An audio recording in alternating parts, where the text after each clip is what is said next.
ఇది అటు పోతే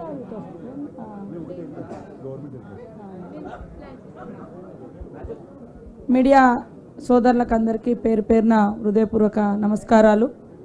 మరి పెద్దలు గౌరవనీయులు కేంద్ర మంత్రివర్యులు మన రాష్ట్ర నాయకులు కిషన్ రెడ్డి అన్న గారికి మనస్ఫూర్తిగా సమ్మక్క సారలమ్మ సన్నిధిలోకి స్వాగతించడం జరిగింది గతంలోనే.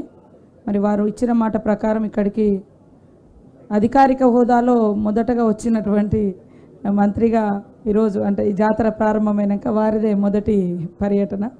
వారికి అదేవిధంగా కలెక్టర్ గారికి, మరి పద్మక్క గారికి, బలరాం నాయక్ గారికి, మన ఎండోమెంట్ కమిషనర్ గారికి, ఇక్కడికి వచ్చినటువంటి సోదరులకు అందరికీ పేరు పేరున హృదయపూర్వక నమస్కారాలు.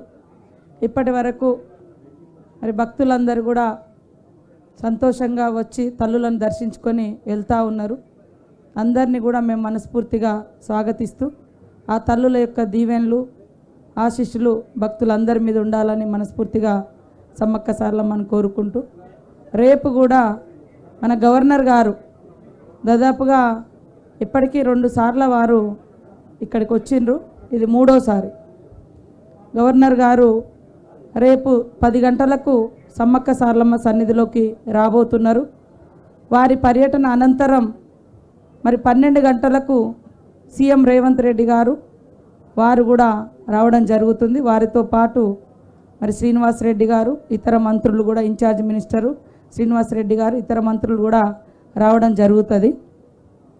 అదే కాకుండా మరి జాతీయ మన సెంట్రల్ గవర్నమెంట్ నుంచి కూడా tribal welfare minister Arjun Munda గారు కూడా గతంలో వారి ప్రాంతానికి, ఈ దేవాలయానికి, ఇక్కడ సమ్మక్క సారలమ్మ సన్నిధికి రావడం జరిగింది.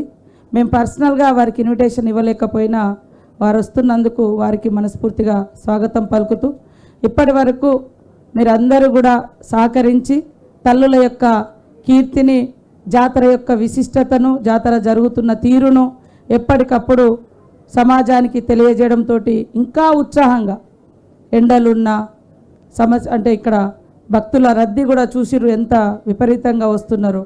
వారందరికీ కూడా రావడానికి మీరు ఎప్పటికప్పుడు ప్రసార మాధ్యమాల ద్వారా తెలియజేస్తున్నందుకు మీడియా సోదరులకు మీ అందరికి కూడా ప్రత్యేక ధన్యవాదాలు తెలియజేస్తూ మీకు అందరికీ మంచి జరగాలని మనస్ఫూర్తిగా కోరుకుంటాను. ధన్యవాదాలు.